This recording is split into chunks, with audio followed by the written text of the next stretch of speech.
we are back. Excellent. Oh, it's nighttime. Good. Yeah. I Sorry was about worried that. we'd accidentally skip that portion of play. Yeah, I think we probably extended night a little bit. Sorry about that, guys. We both stopped for the old smoke breaks and such not. Yeah, and just to fill people in, me and Icy continued to chat over TeamSpeak during the course of our break. So we unfortunately had several topics of conversation where we're like, oh, we should save this for the stream. Not stream, Okay. sorry, video. Eh. What is it we're doing? I'm gonna be editing these up, cut them up into a couple episodes for YouTube. Where am I? What is block? Where are my pants? What's happening? Did you switch the pants while we were gone? No. No, unfortunately. I should have had the presence of mind to do that. Okay. Especially now that you've chosen to, set up in the same hole that I have here. Would have been a perfect time to remove my pants. Oh yeah. I mean, it is cold winter night. Looking out Yeah, here, we got to keep it's not each like other you're going to warm. take a run for it now. No, there's too many scary things out there. I'm pretty much stuck.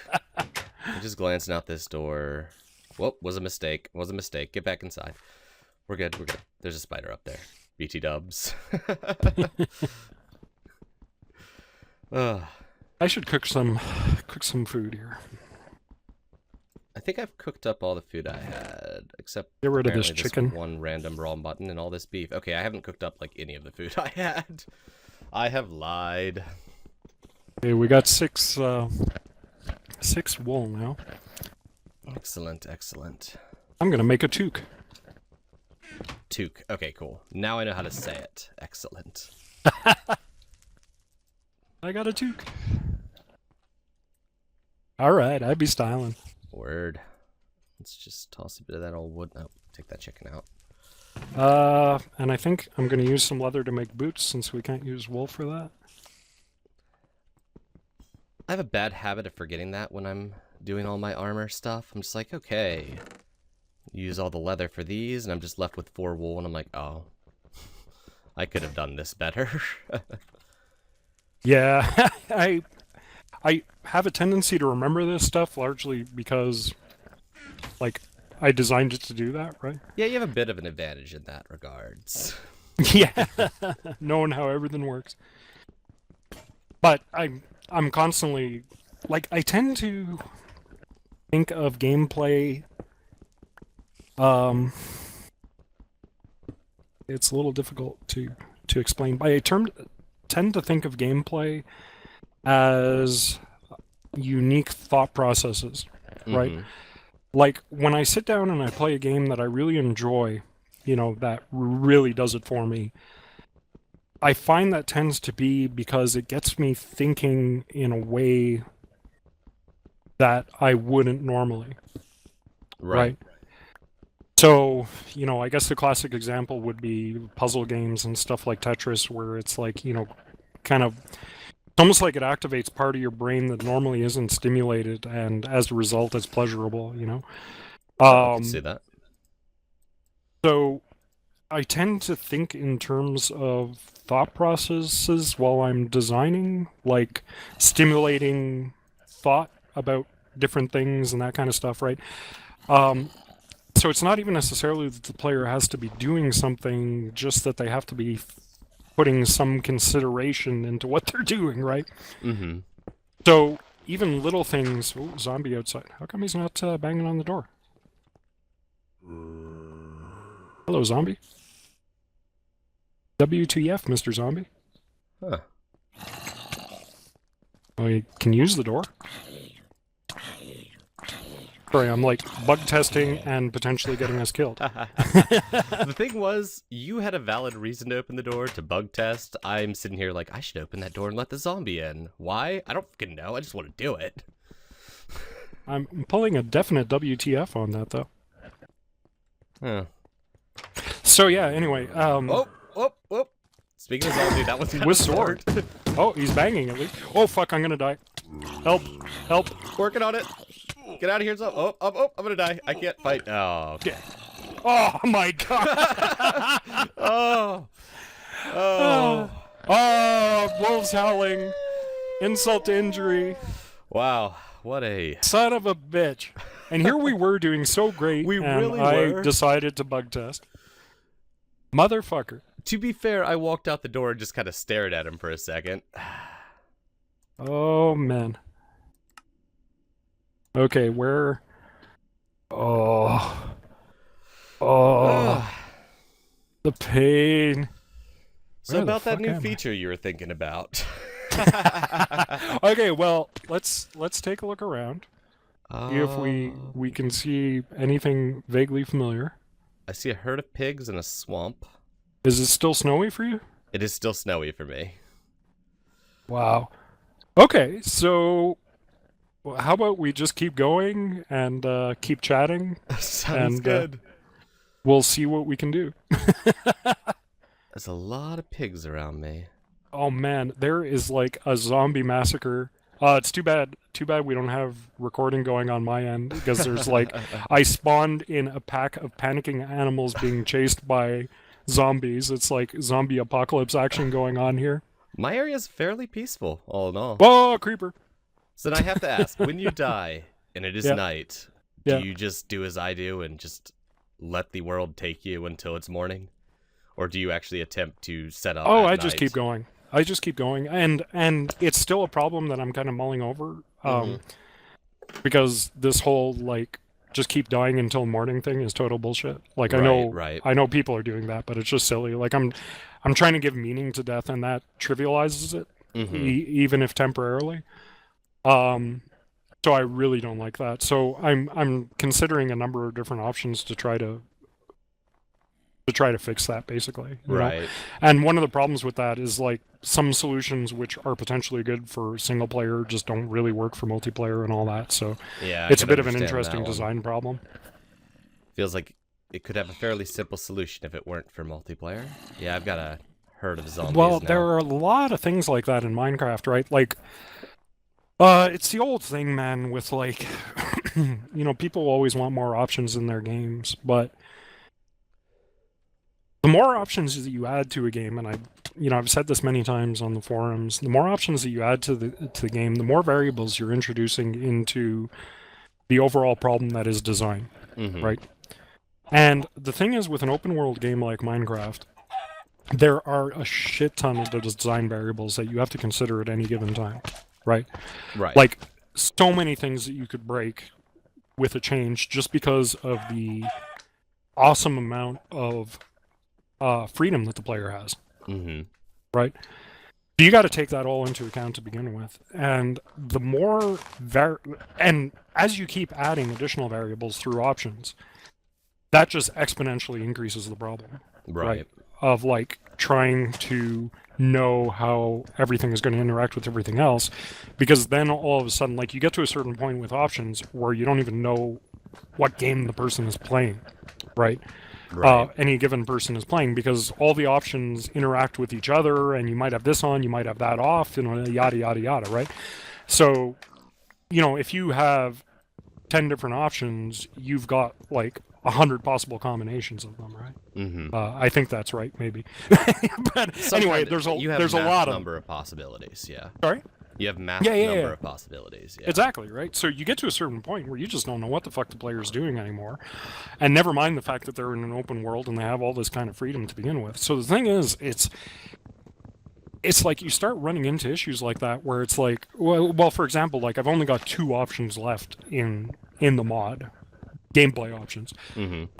Or of any significant nature. Like, I don't include, like, whether pigmen can spawn on cobble or not, in that. Or Right. even though those are optional, it's like they don't have that much of an impact on gameplay, and the impact that they have is pretty obvious, right?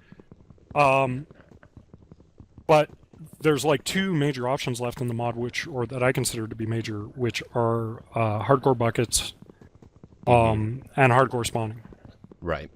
And immediately, like, that causes me problems. Like, those 2, man, it's like you're almost playing a completely different game. Like, the way you lay out your bases, whether roads are important or not, how much tension the player is feeling. Like, it just completely changes the game, and I hate that, right? Because there are always these moments that come up where I have this idea of like, oh, I could do this, and then I'm like, oh, that doesn't work if hardcore buckets is off and this kind of stuff, right? Mm-hmm.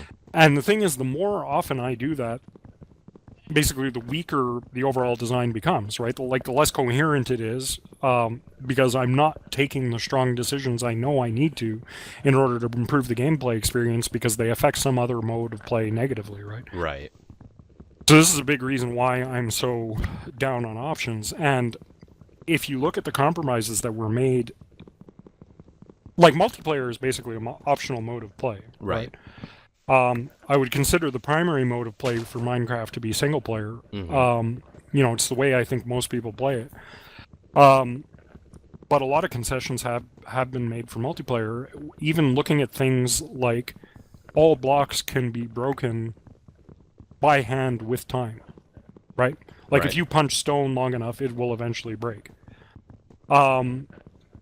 Now, in my opinion anyway, the reason that was done is to prevent players indefinitely trapping each other in multiplayer, Right. right? But personally, I find that kind of weakens the overall sense of solidity to the world, Mm-hmm. right? Like it doesn't feel quite immersive, as immersive. There are weird situations where, no, it's like, it would be cool if the player could get themselves stuck like that and starve to death in a friggin' hole because of poor planning or whatever. Right. you Right. know? I mean, in a situation like that, they only have themselves to blame. Yeah, and I think they're like, I can't think of any examples off the top of my head, but I know I've thought of block designs in the past that basically relied on that kind of mechanic of blocks that simply could not be destroyed, like basically like bedrock or whatever, right? Like, Right. you cannot break this thing, too bad. End of story, right? Yeah. And I think a lot of those kind of interactions also are necessary to like make fortifications have any kind of real meaning, of like, yes, I cannot beat down this castle's walls with my bare hands, Exactly. and that kind of thing. So, right there, you could kind of see the kind of concessions that wind up being made through what is essentially an optional mode of play, Mm-hmm.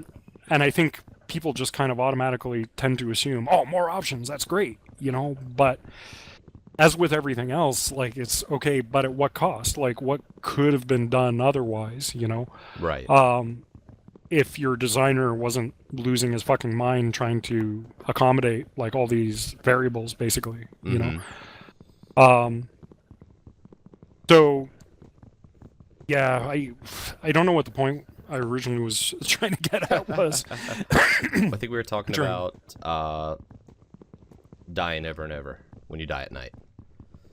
And Yeah. So multiplayer, yeah, it's just single player. yeah, I think that was basically my point, is Mhm. that because of kind of the different situations in which people play, it's become a rather tricky problem, like Right. design problem for me, which I'm currently trying to rectify. Like, I'm just saying that it's basically something I'm still mulling over, and I likely will be for a little while, until I have a eureka moment of like, okay, well, this is what needs to be done, But the whole dying at night thing, yeah, it's a little whack right now, Yeah. for sure. When I die at night, especially when recording, I'm just like, okay, well, I tend to just explore the area knowing I'm going to die a few more times.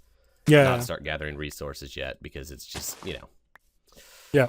Oh, and I can hear that. Like, it's basically a perfectly natural reaction to that set of circumstances, right? It's like you spawn in a situation where you're fucked, and that you're just going to be able to pop right back up if you die in the same Right. location anyway, right? And I think I pretty much anticipated that when I put hardcore spawn into the game, Mhm. and knew it was an outstanding issue, but I also knew it was such a strong feature that, well, I'm going to go with it anyway and sort it out later, kind of thing, Right. Yeah, understandable. because I think in most cases it works great, and the kind of gameplay experience that it provides is so strong that I wouldn't want to lose it just over something like that. Oh, definitely. I have to say, when I finally enabled hardcore spawn, I know this is a common joke within Minecraft, but it was like a whole new game. Yeah. Witch hut. Well, it's that death, meaning to death thing that I was talking Exactly. about. Like, if somebody on, it's rare that I get intelligent posts on the MCF thread anymore with regards to the mod. But a few weeks ago, I got a post from one guy, and I hadn't really thought about it this way before, but the way he put it was that it was like with Hardcore Spawn and all the other stuff that I've done, I've basically kind of created something new here, which is a persistent roguelike, right? Okay. Where you... Sorry? I like that concept. Huh. Yeah, because, and I know, and why I remember that comment so well is because I know one of the big problems that I have with roguelikes in general, and this is probably true of like vanilla hardcore mode as well, right? Is that I really love the whole punishment for death aspect. Right. Right? But in games like this, there's so much long-term fun potential in terms of building up your world and that sense of continuity, you know, where I'm still, like, my main world for Minecraft is still the same one I was playing over 2 years ago when I first booted up vanilla, you know, and when I started creating Better Than Wolves, well, you know, I kept playing in that world, you know.